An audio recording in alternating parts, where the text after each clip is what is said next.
Hello, this is Chris with the Help Desk team. I wanted to give you a brief introduction to the Service Desk Plus work order system.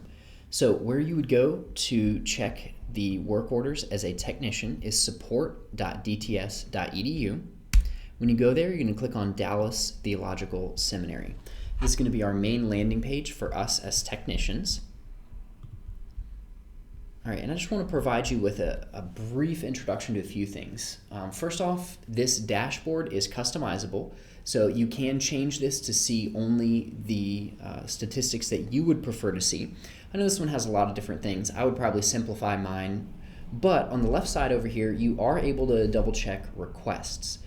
And this is going to be all open requests that are listed, and this should be connected to your particular group, like IT users. And so what I'm going to do here is I've got a number of issues. I'd like to just click on the first one here, a printer issue, and I'd like to orient you kind of to what you're seeing here.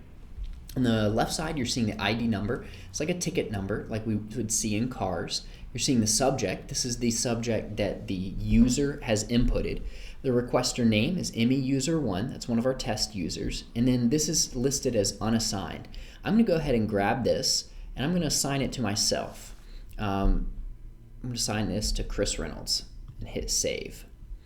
Now it's under the group IT users, and I was listed as a technician. All right, so I'm going to go ahead and click on this ticket, and I'm going to show you kind of what you can see here. In this ticket, I've already replied to the initial request. I'm having trouble connecting to the printer, name, location. I've already requested or responded, thank you for the request, I'm working on this now. And you'll see that conversation here. I can further reply to the original request if I would like to, and this is also sending emails to the requester's inbox. So those are going to be included there. You can see details of this request. If this were a pretty complicated request like a new user, you would see that here, and you could drop down each of those. Inside of inside of work orders that are a little more complicated, they may have tasks. I'm actually going to go here to process a new employee and show you those subtasks. So this was Jen Pina. She was working earlier today to create this request. Under this request, there are a number of subtasks. Because creating a new user is a pretty complicated process. We have to create an account, we have to review and prepare assets, configure and deliver, etc., etc., etc. Some of these are automatically assigned, such as configuring the phone number is automatically assigned to Bob. Preparing the assets, this is automatically going to be assigned to Stephanie, our asset administrator. If there's a subtask inside this that's automatically assigned to you, you'll see that in your own portal. If, say, I were Bob and I had configured the phone number and I completed that process, I can go ahead and click this and click Close. That will close that individual task inside this. And you'll notice that will go from 0 to 100%.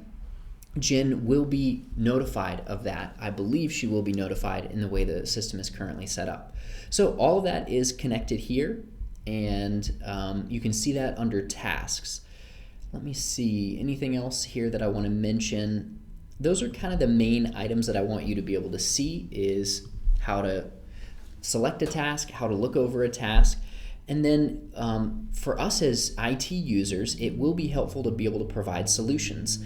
Under the left side here, you'll see the solutions module here, and we each can select and create new solutions. This is basically if there's a consistent problem that comes over and over again, we can add those, and each of these solutions will have an approval process. We'll just have to make sure, basically we're adding these for public consumption, so we just want to make sure that all of those are constructed in the same format. And you'll see the accessibility there, public or private. We also have the ability to publish in-house private solutions, and that would be just for our team. So anyways, that's where you can find the solutions module. Other team members, such as FPO, may not have access to all of these, or event services. So there's some of these that will not be applicable to the FPO, event services, mail services department. But as IT department, we do have access also to assets. This is a really helpful module, and this is one of the initial things that attracted us to the SDP. the assets module has a visual breakdown of what we have in our system, and the SDP program actually has the ability to query all IP holding assets. So switches, servers, computers, and it can actually query our current setup and can see those.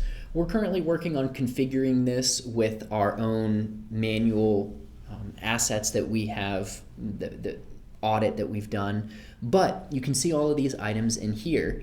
And let's actually take a look real fast at one of these.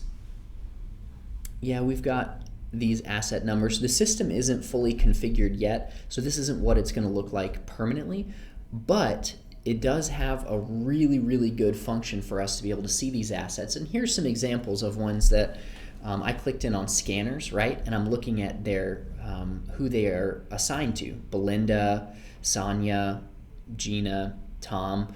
And so this will basically give us the ability to go in for our users and find out what assets are connected to them.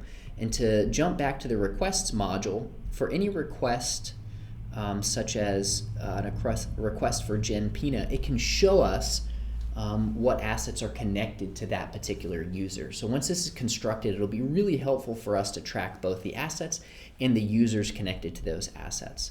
So this has been a brief intro. I didn't want to do a full training session. I just wanted to do a brief introduction and kind of get you started in this process. As a requester, it's our job, as a technician, it's our job to make sure that we're comfortable with this system so that we can be guiding the requesters through this. So I encourage you, go ahead and log in, support.dts.edu, get into our portal and play around with this. Make sure you're comfortable with this. Make sure you've asked the questions that need to be asked. Make sure you forward any requests for tweaks to this system onto Avinash on the IT team so that he can go ahead and tweak this system and make sure that we're moving forward with it. Thank you for your time, and thank you for testing and working with this system to make sure it is the best that it can be before we go live. Thank you.